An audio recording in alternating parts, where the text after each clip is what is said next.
ఎందుకంటే ఆ ఎద్దు ఇదిగో నా సింహం ఉంది ఎక్కండి చక్కగా అంటే ఎక్కడ ఎద్దే. ఆయన ఎద్దెక్కేది అమాయకుడై ఎక్కడు. వృషభము దేనికి సంకేతం అంటే ధర్మానికి సంకేతం.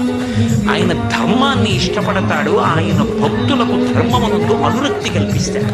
అటువంటి పరమశివ తత్వాన్ని మార్చి మాట్లాడి ఎందుకమ్మా ఆయనతో పెళ్ళేమిటమ్మా, నా మాట విని విడిచిపెట్టు అని, నేను చక్కగా చూడు ఎంత యవ్వనంలో ఉన్నాను, నీకు తగినటువంటి వాణ్ణి కాబట్టి నన్ను తగిలి నీవు నా వెంట చనుదెమ్ము వనటకున్న నేత్ర వనజనేత్ర, నన్ను తగులుకుని నాతో వచ్చి వదిలే తపస్సు.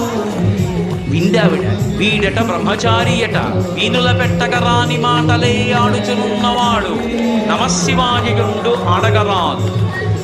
వీని కపటాత్ముని వీపున వేసి ద్రొబ్బుడని ఉగ్రత పల్కిన కాంతలందరూ. వీడు ఇష్టం వచ్చినట్టు మాట్లాడుతున్నాడు, శివనింద చేస్తున్నాడు.